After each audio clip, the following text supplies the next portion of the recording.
نحمدہ نصلی علی رسولہ الکریم اما بعد فاعوذ باللہ من الشیطان الرجیم بسم اللہ الرحمن الرحیم رب اشرح لی صدری ویسر لی امری واحلل عقدۃ من لسانی یفقہوا قولی ربی زدنی علما۔ 5واں پارہ۔ کچھ اہم نکات، ویسے تو سورہ نساء ہے، بہت پیاری صورت ہے، کچھ اہم نکات اس کے ہم ڈسکس کر لیتے ہیں، کیونکہ عورتوں کے بارے میں اس میں بہت کچھ سیکھنے کو ہے، بہت کچھ سمجھنے کو ہے اور بہت کچھ عمل کرنے کو ہے۔ اللہ کے مقرر کردہ ضابطے کے تحت شادی شدہ عورتیں دیگر مردوں کے لیے حرام ہیں۔ حرام اور محرم اور نامحرم کا اللہ تعالیٰ نے اس میں کانسیپٹ دیا ہے۔ کوئی رشتے، ہمارے کزنز جو جن کا گھروں میں بہت آنا جانا ہوتا ہے، یا جوائنٹ فیملی سسٹمز میں تو یہ سمجھا ہی نہیں جاتا کہ محرم اور نامحرم کی تمیز بتائی نہیں جاتی بچوں کو، تو اکٹھے ہی رہنا ہے، اکٹھے ہی کھانا ہے، اور ہم اسی میں آ کے اکٹھے اپنے اسلام کا پرچار کرتے ہوئے کہ جی اسلام تو ہمیں اکٹھا رہنا سکھاتا ہے، تو اسلام ایسا کوئی اکٹھا رہنا نہیں سکھاتا۔ اپنے بچوں کو محرم اور نامحرم کی تمیز بچپن سے ہی دیجیے، انہیں بتائیں کہ کون سے رشتے محرم ہیں اور کون سے رشتے نہیں محرم، کن سے ملنا ہے، کس حد تک ملنا ہے اور کیسے ملنا ہے۔ یہ ذمہ داری ہے ہم پیرنٹس کی۔ اگر آپ کا بھائی ہے تو آپ کا بھائی ہے نا، آپ کے بچے اور ان کے بچے وہ آپس میں جو کزنز ہیں وہ ایک دوسرے کے لیے نامحرم ہیں۔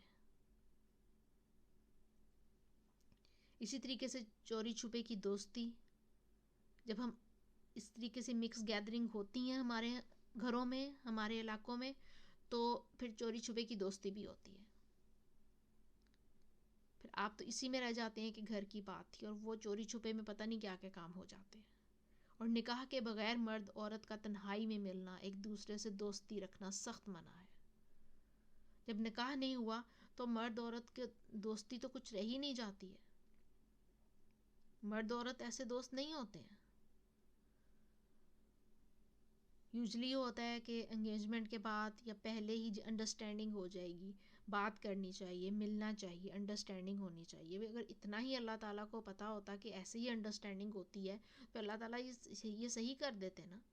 جو قرآن میں جس کی حرمت آئی ہے، جس کا منع کیا گیا ہے، اس میں لازمی کوئی نہ کوئی لاجک ہوگی۔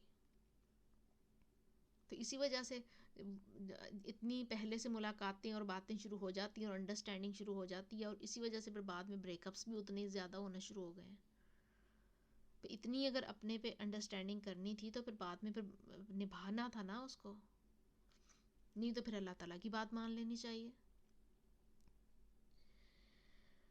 اور اس کے بعد یہ کہ شادی ہو گئی، سب کچھ ہو گیا، شوہروں کی ناشکری نہیں کرنی، شوہروں کی ناشکری نہیں کرنی چاہیے اور دل سے ماننا چاہیے۔ حالات بہت ناسازگار ہو سکتے ہیں، اسپیشلی ہمارے ماحول میں جہاں پہ ہم نے نہ بیٹوں کی تربیت کرنی ہوتی ہے نہ بیٹیوں کی تربیت کرنی ہوتی ہے، وہ خود رو پودے کی طرح وہ اگتے چلے جاتے ہیں، بڑے ہوتے چلے جاتے ہیں اور ایک من پسند سا انسان بن جاتے ہیں، اور پھر ہم اس کو ایک دوسرے رشتے میں جوڑ دیتے ہیں۔ جب وہ دو من پسند سے آپس میں ٹکراتے ہیں، وہ کہتا ہے میں ٹھیک ہوں، وہ کہتا ہے میں ٹھیک ہوں، اور بس وہ اسی چپکلش میں وہ سارا کچھ ہوتا چلا جاتا ہے۔ ہم نے بتایا ہی نہیں اپنے بیٹوں کو کہ کیسے بیوی رکھنی ہے، کیسے اس کا خیال کرنا ہے، نہ ہم نے بیویوں کو بتایا کہ کیسے شوہروں کی ناشکری کرنی ہے، کیسے خیال کرنا ہے، اور بس اسی طرح سے چلتا چلتا ہے کام۔ دل سے شکر ادا کیا کریں، دعائیں دیا کریں اپنے شوہروں کو،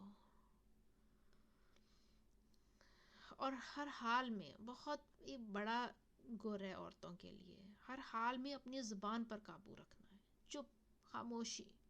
زیادہ سے زیادہ یہ ہوگا نا، اگلا کہہ دے گا یہ بولتی نہیں ہے، بس خاموش رہیں۔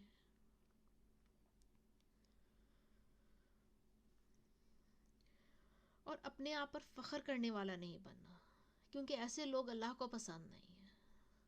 اپنی کسی بھی چیز پہ اپنی چیز تو پسند ہو سکتی ہے، جیسے ایک صحابی نے نبی پاک صلی اللہ علیہ وآلہ وسلم سے پوچھا تھا کہ میرا دل کرتا ہے کہ میں اچھے کپڑے پہنوں، میں اچھا تیار ہوں، میں اچھا نظر آؤں، تو کیا یہ بھی دکھاوے میں آ جاتا ہے، غرور میں آ جاتا ہے، فخر میں آ جاتا ہے؟ تو نبی پاک صلی اللہ علیہ وآلہ وسلم نے کہا نہیں نہیں، یہ تو تمہیں جو اللہ نے تمہیں نعمتیں دی ہیں تم ان کو استعمال کرو، یہ تو اللہ تعالیٰ کی شکر گزاری ہے. لیکن اگر یہ ہم کسی پہ جتائیں، ہم کسی پہ اپنے آپ کو کہ میری چیز اچھی اور تمہاری اچھی نہیں ہے، تو یہ چیز اس میں آ جاتی ہے، اپنے آپ پر فخر کرنے میں، کہ آپ کو اپنے آپ پہ فخر ہے، اپنی چوائس پہ فخر ہے، آپ کو اپنی کسی بھی چیز میں اپنی کسی آپ نے کوئی چیز اپنے فار ایگزامپل اپنا موبائل لیا، آپ کو اپنے پیسے پہ فخر ہے کہ میرے پاس اچھا موبائل ہے، تم افورڈ نہیں کر سکتے اس لیے تمہارے پاس چھوٹا موبائل ہے. بس وہ فخر نہیں ہونا چاہیے. اور جو احسان کرنے والے ہیں ان کی ناشکری نہیں کرنی چاہیے. کوئی آپ کی کوئی فیور کر دے، آپ کی کوئی مدد کر دے، اس کو بہت شکریہ بولے، اس کی کبھی ناشکری نہ کریں کہ ہاں یہ کوئی بڑا کام تو نہیں کیا تم نے، کر دیا تو پھر کیا ہو گیا، یہ تمہارا فرض تھا کرنا. نہیں، ایسے نہیں کہیں، ناشکری نہیں کرنی احسان کرنے والے کی. اللہ کی خوشی کے لیے دینا ہے تاکہ اللہ اپنے خزانوں میں سے دے، صرف اللہ کے لیے دینا ہے اور اللہ سے مانگنا ہے. اللہ کسی اور کا محتاج نہ کرے، اللہ مجھے دنیا کا محتاج نہ کرنا، دعا بھی کرنی ہے. اور آپس کے فقہی اختلافات کو چھوڑ کر صحیح احادیث لینی ہے. یہ نہیں پوچھنا کہ تمہارا فقہ کیا ہے، تمہارا فقہ کیا ہے. اچھا تم یہ بات کر رہی ہو، کسی سے اچھی بات لے تو اس کے فقہ کی جان پڑتال نہ شروع کر دیں، جو کس فقہ سے ہے تو پھر اس کی بات ماننے کہ نہ ماننے کہ کیا کریں. نہیں، صحیح احادیث کا علم لیں. اور ہم لوگوں کے لیے، ہم اتنے بڑے بڑے دنیا کی تعلیمات لیتے ہیں، علم حاصل کرتے ہیں دنیا کا، تو ہمارے لیے کوئی نہیں ہے پتہ چلانا کہ کون سی حدیث صحیح ہے اور کون سی حدیث غلط ہے. اور علم آ جانے کے بعد جب آپ کو پتہ چل گیا کہ کیا ٹھیک ہے کیا غلط ہے، کیا قرآن ہمیں بتاتا ہے، کیا حدیث ہمیں بتاتی ہے اور کس چیز سے روکتی ہے، علم آ گیا، تو پھر حق کی پیروی کرنی ہے، پھر اپنے جو صحیح راستے سے نہیں ہٹنا، کیونکہ پھر آپ کا حساب شروع ہے. نہ سمجھی میں ہو گیا، ٹھیک ہے، ہم کہہ سکتے ہیں اللہ تعالیٰ کو اللہ تعالیٰ سمجھ نہیں تھی، لیکن سمجھ آ گئی اور کام شروع کر دیا اور نیک کام کا پتہ چل گیا اور اس کے بعد نہیں کیا لوگوں کے ڈر سے، دکھاوے کی وجہ سے یا کسی اور پریشانی میں، تو پھر تو پکڑ ہو جائے گی. اور اگر کسی کو غلط کام کرتا دیکھ لیں تو پھر اس کو آرام سے سمجھائیں، پھر بھی اپنے علم کا زوم نہیں اس پہ جتانا، پھر بھی اس کو آرام سے اس پہ لے کر آئیں، اس بات پہ لے کر آئیں کہ آپ اس کو سمجھا سکیں، اور اس کو قرآن اور حدیث کا حوالہ دے کر ہی سمجھانا ہے. اور سلام میں پہل کرنی ہے اور کثرت سے سلام کرنا ہے، اور نماز کو وقت کی پابندی کے ساتھ وقت پر ادا کرنا ہے، وقت کی پابندی کے ساتھ ادا کرنا ہے. اور اس کے ایک تو ہے نا ٹائم ہو گیا ظہر کا، اب عصر تک ٹائم ہے. اب وقت کی پابندی تو یہ بھی ہے نا کہ آپ بھی ظہر عصر نہیں ملا کے پڑھتے، لیکن ظہر پڑھ لیں گے، لیکن ٹھہر کے پڑھ لیتے ہیں، اٹھ جاتے ہیں، ابھی کیا جلدی ہے، نماز ہی پڑھنی ہے نا.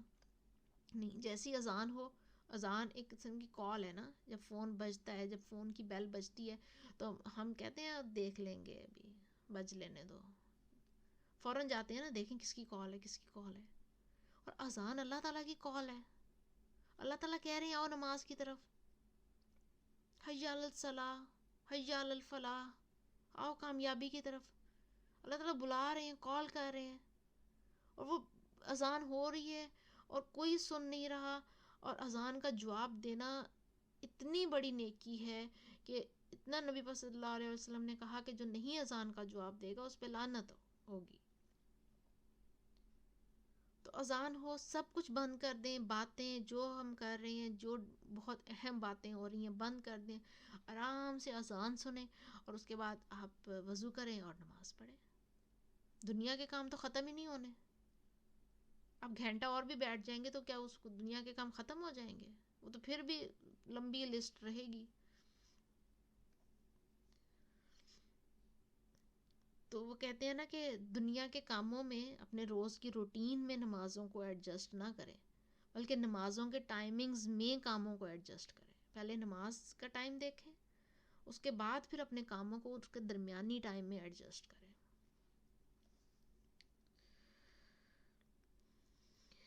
اور پھر یہ کہ خودکشی حرام ہے، اس لیے اس کے بارے میں سوچنا بھی نہیں ہے. خودکشی اللہ نے زندگی دی ہے، بہت اہم زندگی دی ہے اللہ تعالیٰ نے، بہت اہم. اس کا ہمیں خیال کرنا ہے. اس کو ہم نے، اس کا ایک مقصد ہے زندگی کا، اور ہم اسی مقصد پہ ہم نے اس زندگی گزارنی ہے. زندگی مقصد اس کا صرف پیسہ کمانا اور پیسہ خرچ کرنا نہیں ہے کہ مرد کو اللہ تعالیٰ نے پیسہ کمانے کے لیے بنا دیا اور عورت کو خرچ کرنے کے لیے بنا دیا، اور کہیں پہ دونوں کو ہی کمانے اور دونوں کو ہی خرچ کرنے کے لیے بنا دیا. یہ تو مقصد نہیں ہے. ہماری زندگی کا مقصد ہے، ہمیں اللہ تعالیٰ نے امت وسط بنایا ہے. نبی پاک صلی اللہ علیہ وآلہ وسلم آخری نبی تھے، اب ان کے بعد کوئی نبی نہیں آئے گا، کوئی الہامی کتاب نہیں آئے گی. ہم نے اب اپنے پیارے نبی حضرت محمد صلی اللہ علیہ وآلہ وسلم کا میسیج لوگوں تک پہنچانا ہے. یہ ہماری ذمہ داری ہے، یہ ہمارا کام ہے، یہ ہمارا مشن ہے. اور جو اس ذمہ داری کو محسوس کر لے گا وہ اپنی زندگی کا صحیح استعمال کر لے گا، اور جو نہیں کرے گا تو وہ پھر اس کو وہ اتنا زیادہ ڈپریس ہو جائے گا، اس کو زندگی کا مقصد ہی کوئی نظر نہیں آ رہا ہوگا، تو پھر ختم بھی ہو جائے تو خیر ہے، جی بھی لوں گا تو خیر ہے. تو یہیں سے پھر ڈپریشن چلتا ہے.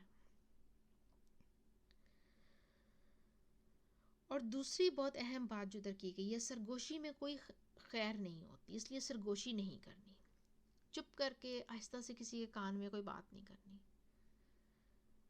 جب 2 سے زیادہ لوگ بیٹھے ہوں، جب تیسرا ہو مجلس میں، تو 2 لوگ آپس میں آہستہ آواز میں کان میں بات نہیں کر سکتے. ہاں، صدقہ، نیکی یا اصلاح کی بات کے لیے سرگوشی ہو سکتی ہے. مطلب نیکی کی بات کے لیے سرگوشی ہو سکتی ہے. آپ کسی کو چھپ کے صدقہ دینا چاہ رہے ہو تو اب چپ کر کے اس کے پرس میں پیسے ڈال دیں، یا کوئی ایسی نیکی کی بات بتا دیں. آپ نے کسی کی کوئی غلط بات دیکھ لی اور اس نے آپ کو کہا ہوا تھا کہ جب تم میری یہ بات دیکھو تو فوراً مجھے بتا دینا، تو اس میں آپ بتا سکتے ہیں. جیسے میں اپنی بات کرتی ہوں کہ میں نے اپنے بچوں کو کہا ہوا ہے کہ جب ہم کہیں باہر نکلیں، اور کئی دفعہ ہوتا ہے کہ تھوڑا سا اسکارف پیچھے ہو جاتا ہے، جو مجھے پھر پتہ نہیں چلتا کہ میں ظاہری بات ہے سامنے تو نہیں ہوتا کہ کب تھوڑا کوئی بال باہر نکل آتا ہے، تھوڑے بال باہر اگر کبھی نکل آئیں تو آپ لوگوں نے مجھے فوراً بتانا ہے. چپ کر کے آ کے میرے پاس آ کے بتا دینا ہے کہ ماما ادھر سے بال ٹھیک کر لیں، ادھر سے دوپٹہ ٹھیک کر لیں، اسکارف ٹھیک کر لیں. تو کئی دفعہ ہوتا ہے نیچے سے تو آپ پورا ویل اپنا ٹھیک کر رہے ہوتے ہیں، لیکن اوپر سے پیچھے سے سرکنا شروع ہو جاتا ہے بعض اوقات. تو میں نے اپنے بچوں کو اس طرح سے کہا ہے، وہ آ کے جب کبھی ایسے ہوتا ہے تو وہ میرے آ کے کان میں ہلکا سا کہتے ہیں ماما ٹھیک کر لیں، آگے سے ٹھیک کر لیں.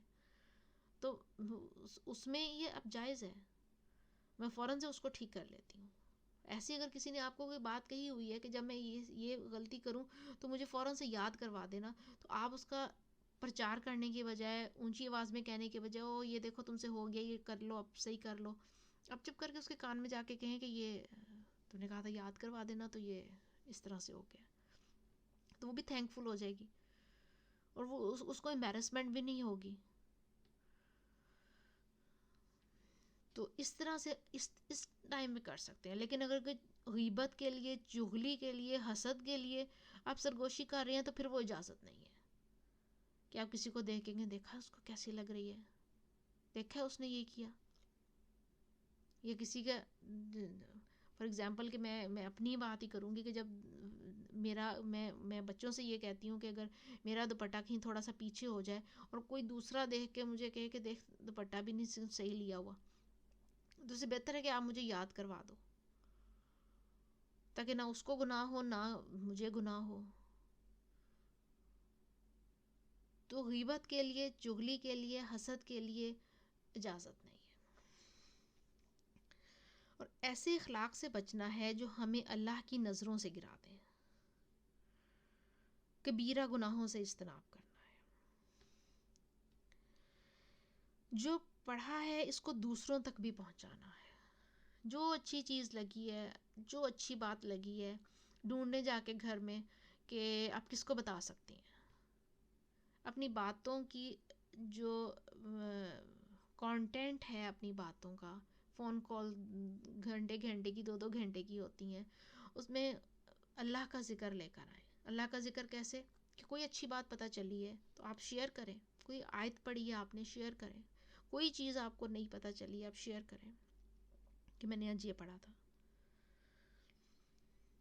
اور ہر ایک میں صرف خوبیاں تلاش کریں اور برائیوں کو نظر انداز کریں. جو خوبی آپ کو کسی کی اچھی لگی ہے، کیونکہ برائیاں ہر کسی میں ہوتی ہیں، خوبیاں بھی ہر کسی میں ہوتی ہیں. ہم نے کیا کرنا اگلے کی برائیاں نکال کے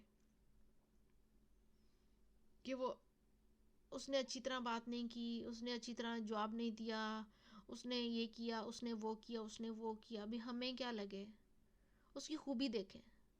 کوئی نہ کوئی خوبی تو اس میں ہوگی، لازمی کوئی نہ کوئی خوبی ہوگی. بس جو اس کی خوبی ہے وہ اپنے ذہن میں رکھ لیں کہ اچھا چلو برائیاں اس کی ہمیں کیا پتا کیا چل رہا ہے، یہ اس کی خوبی کم از کم ہے.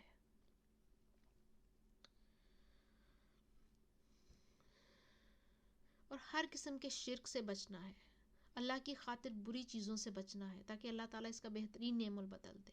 کوئی گناہ کی چیز ہے اللہ تعالیٰ کی خاطر چھوڑ دیں. سب سے پہلے تو چغلی کرنا چھوڑنی ہے. کسی دوسرے بندے کی بات اس کی ایبسنس میں جو کہ آپ کو لگے کہ اس کو نقصان پہنچائے گی یا کسی بھی طریقے سے، تو آپ نے وہ بات نہیں کرنی ہے، اس کی برائی نہیں کرنی ہے.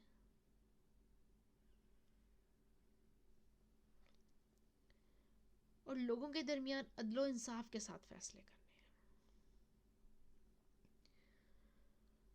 چغلی نہیں کرنی، لیکن اگر آپ کو کہیں لگے کہ آپ کسی سے مدد لے سکتے ہیں، ٹھیک ہے. ظلم سہنا بھی ظلم کرنا ہی ہوتا ہے. آپ کو لگے کہ کوئی آپ پہ ظلم کر رہا ہے، بہت زیادہ زیادتی کر رہا ہے، تو اس میں اگر آپ اپنے ظلم کو کسی کے سامنے بتاتے ہیں اس سے مدد حاصل کرنے کے لیے، تو یہ چغلی نہیں ہے. اس ٹائم یہ نہیں ہے کہ آپ چپ کر کے بس ظلم سہتی جائیں کہ آپ کو کسی کو نہیں بتانا اور آپ نے بس سہنا ہے.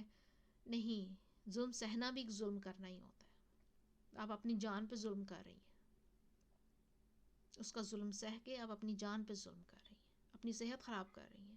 اللہ تعالیٰ نے جو آپ کو زندگی دی ہے اس کو آپ غلط پریشان ہو کے ظلم سہ کے خراب کر رہی ہیں. تو اس میں آپ مدد لینے کے لیے کسی کے پاس چلے جاتے ہیں تو اس کے لیے کوئی بھی اس میں نہیں ہے کہ آپ اسے مدد لینے کے لیے کسی سے شیئر کر سکتے ہیں. پھر اس طرح سے کہ کتاب اللہ پر ایمان لا کر اس پر پورا پورا عمل کرنا ہے. اللہ کے پر ایمان تو ہم لاتے ہیں نا، قرآن پر سبھی لاتے ہیں الحمدللہ. ہم سب مسلمان ہیں اور ہم سب مانتے ہیں کہ قرآن اللہ تعالیٰ کی آخری الہامی کتاب ہے، اور ہم اس پہ پورا یقین کرتے ہیں کہ اس میں کسی طرح کی کوئی تبدیلی نہیں آئی اور نہ ہی قیامت تک آئے گی، کیونکہ اس کی حفاظت کا ذمہ اللہ تعالیٰ نے لے لیا ہے. پھر پورا پورا ایمان لانے کا مطلب یہ ہے کہ اتنی ساری باتوں پہ ایمان لاتے ہیں تو پھر اس کے اندر جو لکھا ہے وہ سب باتیں ہمیں ماننی ہیں. وہ چاہے ہمارے رسم و رواج سے ٹکرائیں، چاہے ہمارے مزاج سے ٹکرائیں، چاہے ہماری تعلیمات سے، ہمارے ماں باپ کی تعلیمات سے ٹکرائیں، جس مرضی چیز سے ٹکرائیں، اللہ نے کہہ دیا اب ہمیں ماننا ہے. یہ ہے پورا پورا عمل کرنا، پورا پورا ایمان لانا. ایمان لا کر اس پر پورا پورا عمل کریں اور اپنی نظر آخرت پر رکھتے ہوئے کام کریں، کیونکہ ہم نے زندگی تو آخرت لینے کے لیے گزارنی ہے نا. اس وجہ سے اپنا نظر آخرت پر رکھنی چاہیے. اور تحقیق کے بغیر کوئی بات نہیں کرنی. تحقیق کریں. آپ کوئی کسی نے آپ کو کوئی بات بتائی ہے اور یہ بچوں کی تربیت کے لیے بہت اہم ہے. ایک بچے نے آ کے دوسرے بچے کی بات کر دی، آپ اس پہ خفا ہو گئے، اصل بات نہیں پتا، دوسرے بچے کا آپ نے سنا ہی نہیں کہ وہ کیا کہنا چاہ رہا تھا، وہ کیا سننا چاہ رہا تھا، آپ نے بس ایک کی بات سن کے دوسرے پر غصہ ہو گئے. یہ کام نہیں کرنا. زندگی کی قدر پہچاننی ہے اور نیکیوں میں آگے بڑھنا ہے. بہت چھوٹی سی زندگی ہے، نیکیاں کر لیں بس. جو چھوٹا موٹا کام ملتا ہے نیکی کا، اس کو چھوٹا حقیر نہ سمجھے. نیکی کسی نیکی کو حقیر نہ سمجھے. جب کھانا بناتے ہیں، یہ خوش ہو کے کھانا بنایا کریں کہ آپ کو کھانا کھلانے کا ثواب مل رہا ہے بیٹھے بٹھائے. ذمہ داری تو آپ پوری کر ہی رہے ہیں، آپ کو کھانا کھلانے کا ثواب مل رہا ہے. خوش ہو کے کھانا بنائیں. جو حضرات باہر نوکری کرنے جاتے ہیں، جاب کرنے جاتے ہیں، وہ خوش ہو کر جائیں، کیونکہ ان کے ایک ایک پائی کا حساب جو اللہ تعالیٰ اس کو صدقے میں لکھ رہا ہے. وہ اپنے گھر والوں پہ اگر خرچ کرتے ہیں تو وہ صدقے میں لکھ رہا ہے.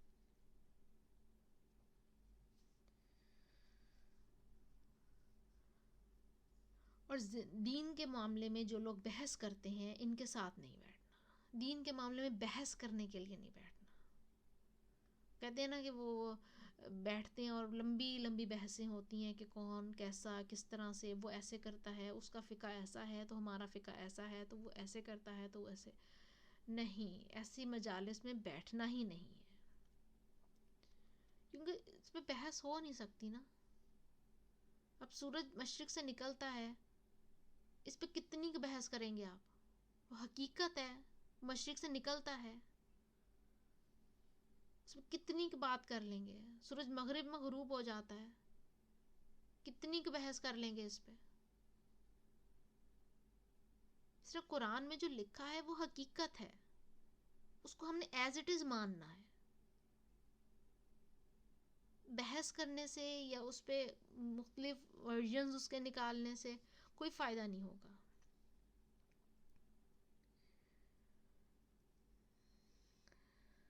اور اللہ سے اس کا فضل مانگتے رہنا ہے. دوسروں کے فضل کی ہرس نہیں کرنی، کسی لوگوں سے امیدیں لگا کے نہیں رکھنی، صرف اللہ سے اس کا فضل مانگنا ہے. اور دوسری بات، مجاہد بننا ہے تاکہ اللہ کی رحمت اور مغفرت کے حصے دار بن سکیں. مجاہد کیسے بنتا ہے؟ جہاد، ہمارے ذہن میں یہی کانسیپٹ ہے کہ جہاد جو ہوتا ہے وہ تو صرف بارڈرز پہ جا کے لڑ سکتے ہیں مرد، اور باقی بس عورت کے لیے کیا ہے جہاد.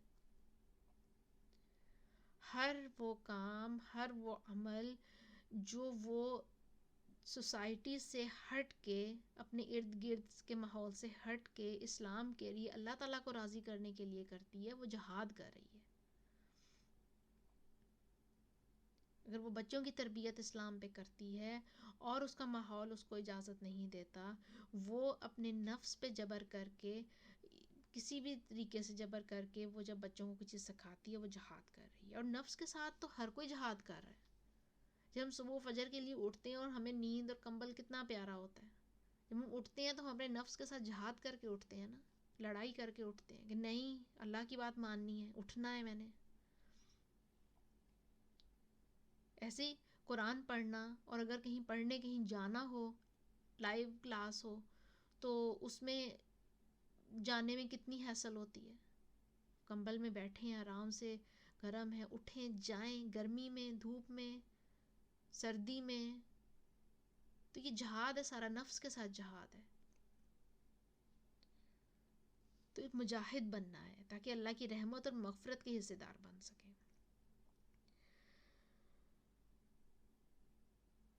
اب یہ بات ہے کہ یہ کام سارے کیسے کریں. ہر روز اپنی نمازوں کو درست کرنے کے لیے کچھ نہ کچھ کرنا ہے. کیا کریں؟ ایک سب سے پہلا کام تو یہ کریں کہ اپنی نمازوں میں جو آپ سورہ فاتحہ کے بعد جو سورت پڑھتے ہیں، وہ کوشش کریں ہر رکعت میں چینج پڑھیں، اور قرآن کا کچھ پورشن حفظ کرنا شروع کر دیں، اور وہ 3 آیتیں کر کے نمازوں میں پڑھنی شروع کر دیں. آپ کی نمازوں کی ہو جائے گا، بہتر ہونی شروع ہو جائیں گی. اور دوسرا یہ کہ جب آپ سجدے میں جاتے ہیں، رکوع میں جاتے ہیں، تو اس کے لیے چھوٹی چھوٹی مسنون دعائیں یاد کر لیں. وہ آپ سجدے میں، آپ اپنے رکوع میں جب جائیں تو آپ وہ دعائیں مانگیں، اور ہر سجدے میں ڈیفرنٹ دعا مانگیں. اس کا طریقہ صحیح کرنے. مسنون نماز جو ہے وہ اس کو صحیح کرنا کیسے پڑھی جاتی ہے اس کو پڑھیں اور اپنی نمازوں کو درست کریں. اور دوسرا کام جو کرنا ہے وہ یہ کہ اپنی غلطیوں اور برائیوں کی لسٹ بنانی ہے اور سب کو ایک ایک کر کے اللہ کی خاطر چھوڑ دینا ہے. غلطیاں جو آپ نے غلطیاں برائیاں ان کی لسٹ ایک بنا لیں. انسان کو اپنے آپ سب سے زیادہ پتہ ہوتا ہے. مسئلہ صرف اتنا ہے کہ ہمارے پاس ہمارے اپنی ذات کے لیے ٹائم نہیں ہے. ہمارے پاس ہر چیز کے لیے ٹائم ہے. ہم جاب پہ جاتے ہیں, جاب کے لیے ٹائم ہے, بچوں کے لیے ٹائم ہے, خاوند کے لیے ٹائم ہے, گھر کے لیے ٹائم ہے, گھر کی صفائی, گھر کی ڈیکوریشن, ہر چیز کے لیے ہمارے پاس ٹائم ہے. ہم کھینچ رہے ہوتے ہیں ٹائم, ہمارے پاس اپنے لیے ٹائم نہیں ہے کہ ہم بیٹھ کے اپنے آپ پہ تھوڑا سا ورک کریں, اپنے آپ پہ کام کریں, سوچیں کہ اچھا یہ چیزیں نکالنی ہیں, یہ چیزیں ڈالنی ہیں. جیسے گھر کی صفائی ہے نا, آپ نہ کریں سال صفائی نہ کریں گھر کی, گھر منہ کو آ جائے گا. اس کے بعد جب سال کے بعد 6 مہینے کے بعد کرنے بیٹھیں گے تو آپ کہیں گے یہ بھی فالتو رکھا ہوا, یہ بھی فالتو رکھا ہوا, اس کی بھی ضرورت نہیں, اس کی بھی ضرورت نہیں, یہ پتہ نہیں کیوں رکھا ہوا اتنے عرصے سے, دیکھا ہی نہیں اس کو, نکالا ہی نہیں اس کو. بالکل دل کا معاملہ ایسا ہی ہے. کبھی اس کو سال 1.5 سال 6 مہینے کے لیے چھوڑ کے دیکھ لیں, ایسے اس میں غلط چیزیں بھرنی شروع ہو جائیں گی کہ وہ پھر اچھی چیزوں کی جگہ ہی نہیں رہے گی. پھر وہی بات آ جاتی ہے نا کہ جب پلیٹ گندی ہوتی ہے تو اس میں آپ کھانا تو نہیں ڈالیں گے, آپ کو نظر آ رہا ہے کہ اس میں مٹی پڑی ہوئی ہے تو کبھی بھی کھانا نہیں ڈالیں گے. تو اسی طرح جب دل میں ہم بہت سی آلودگی اکٹھی کر لیتے ہیں, جمع کر لیتے ہیں, تو اس میں اللہ کی یاد نہیں پھر آتی. تو دل کی صفائی کرتے جانا ہے. یہ چیز نہیں صحیح, نکال دو. یہ فلاں شخص نے یہ کر دیا, یہ زیادتی کر دی, اچھا آپ کچھ کر تو نہیں سکتے, نکال دیں, چھوڑ دیں, اللہ کی طرف اللہ پہ ڈال دیں. وہ کہتے ہیں نا, وہ اشفاق احمد صاحب اتنی وہ پیاری بات کرتے ہوتے تھے, مجھے بڑا اچھا لگتا تھا کہ ہم غموں کی پوٹلیاں اپنی نا کندھے پہ لٹکا لٹکا کے پھر رہے ہیں, تھکے ہوئے ہیں, ٹوٹے ہوئے ہیں, لیکن اللہ کہتا ہے دے دو مجھے اپنے غم, مجھے دے دو, میرے حوالے کر دو کہ اللہ تیرا کام تیرے حوالے. نہیں, وہ نہیں کرتے, بس لٹکا کے پھری جا رہے ہیں اور تھکتے جا رہے ہیں. تو اپنے غموں کی, اپنے دکھوں کی پوٹلیاں اللہ تعالیٰ کو ساتھ ساتھ ہی بھیجتے جایا کریں, ساتھ ساتھ پکڑاتے جایا کریں کہ اللہ یہ کام اس نے میرے ساتھ یہ زیادتی کر دی, یہ اللہ تیرے حوالے. دل میں آیا اللہ کے حوالے, دل میں آیا اللہ کے حوالے. یہ غلط کام ہو گیا, اللہ غلط ہو گیا مجھ سے, سوری اللہ تعالیٰ, معاف کر دے اللہ تعالیٰ, ختم. دل کی صفائی کرتے جائیں. اپنی کوئی ہیبٹ کوئی بہت تنگ کر رہی ہے, بہت, اب اللہ تعالیٰ اس کو صحیح کر دے, اللہ تعالیٰ پلیز اس سے تنگ ہوں میں, اسے صحیح کر دے. لسٹ بنا لیں اور اس کو پھر ایک ایک کر کے ٹک ٹک کر کے اس کو نکالتے جائیں, اللہ تعالیٰ کی خاطر چھوڑتے جائیں. اور ایک اور کام کریں کہ لسٹ بنائیں کہ وہ کون سے گناہ ہیں جن کو میں عزت کے لیے کرتی ہوں اور کون سے گناہ ہیں جن کو میں شہرت کے لیے کرتی ہوں. اور پھر جب اپنی اصلاح کرنے کا فیصلہ کریں تو لسٹ بنائیں کہ کون سے غلط کام دنیاوی نقصان سے بچنے کے لیے چھوڑے ہیں اور کہ کون سے غلط کام اللہ کے لیے چھوڑے ہیں. کیونکہ ہماری عزت اور ہماری شہرت ہمیں بہت مار دیتی ہے. پھر ہم دنیا کے لیے جیتے ہیں, پھر ہم عزت کے لیے جیتے ہیں, اور پھر ہماری ساری نیکیاں برباد ہوتی چلی جاتی ہیں. کوئی نیک کام بھی کرنا ہے تو اللہ کے لیے کرے, دنیا کے لیے نہ کرے. اور پھر جب کوئی غلط کام چھوڑنا ہے نا تو وہ بھی پھر اللہ کے لیے چھوڑے, دنیاوی نقصان سے بچنے کے لیے نہ چھوڑے, اللہ کے لیے چھوڑ دیں کہ اللہ تیرے لیے چھوڑا. اور پھر دیکھیں اللہ تعالیٰ کیسے وہ نقصان پورے کرتے ہیں, کیسے اللہ تعالیٰ وہ کمپنسیشن کرتے ہیں. پھر معجزے ہونا شروع ہو جاتے ہیں. پھر انسان کہتا ہے یہ کام ایسے ہو گیا, میں نے سوچا بھی نہیں تھا میں نے. پھر اللہ تعالیٰ کی غیبی مدد آتی ہے, انہوں نے اللہ تعالیٰ کو کے لیے چھوڑ دیا نا.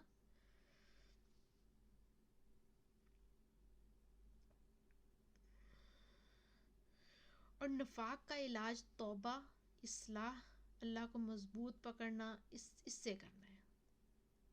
نفاق اگر کہیں پہ باہر اندر فرق ہو رہا ہے، اندر کوئی اور جنگ چل رہی ہے، باہر کوئی اور پریشر ہے، کوئی اور دباؤ ہے، تو توبہ کرنے شروع کر دیں، معافی مانگیں، استغفار پڑھیں. اسی لیے کہا گیا کہ استغفار کی تسبیح بہت زیادہ کرنی چاہیے، بہت زیادہ استغفار پڑھنی چاہیے. اس سے یہ ہوگا کہ اس میں بھی ہمارا ہی فائدہ ہے، ہمارا ہی بھلا ہے. ہماری اندر کی ساری جنگیں جو ہمارے اندر چل رہی ہیں وہ ساری ختم ہو جائیں گی، سکون آ جائے گا.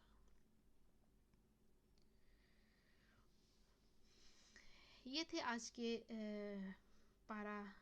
پانچویں پارے کے کچھ اہم نکات اور کچھ طریقے جو مجھے سمجھ میں آئے کہ ہم اس طریقے سے ان کی اصلاح کر سکتے ہیں، اپنی اصلاح کر سکتے ہیں، اپنے آپ کو ٹھیک کر سکتے ہیں، اپنے آپ کو قرآن اور سنت کے مطابق ڈھالنے کی کوشش کر سکتے ہیں. اللہ تعالی ہم سے قبول فرمائے، اللہ تعالی ہماری کوششیں قبول فرمائے، اللہ تعالی ہمیں دین کے راستے پر، قرآن کے راستے پر رہنے کی توفیق عطا فرمائے، اور اللہ تعالی ہم سے یہ نیکی لے لے کہ ہم اس قرآن کی بات کو لوگوں تک پہنچا سکیں، دوسروں تک پہنچا سکیں. اور ایٹ لیسٹ اگر دوسروں تک نہیں تو اپنے گھر سے شروع کر لیں، اپنے گھر میں کوئی ایک دیکھ لیں جس کو آپ یہ بات بتا سکیں. آپ کی بہن بھی ہو سکتی ہے، آپ کے بچے بھی ہو سکتے ہیں، آپ کا بھائی بھی ہو سکتا ہے، آپ کی والدہ بھی ہو سکتی ہیں، والد صاحب بھی ہو سکتے ہیں. کوئی آپ ایک ضرور لے لیں جس کے ساتھ آپ یہ شیئر کریں کہ میں نے آج یہ سیکھا. آپ کے ہسبینڈ بھی ہو سکتے ہیں، ہسبینڈ کے لیے وائف بھی ہو سکتی ہے.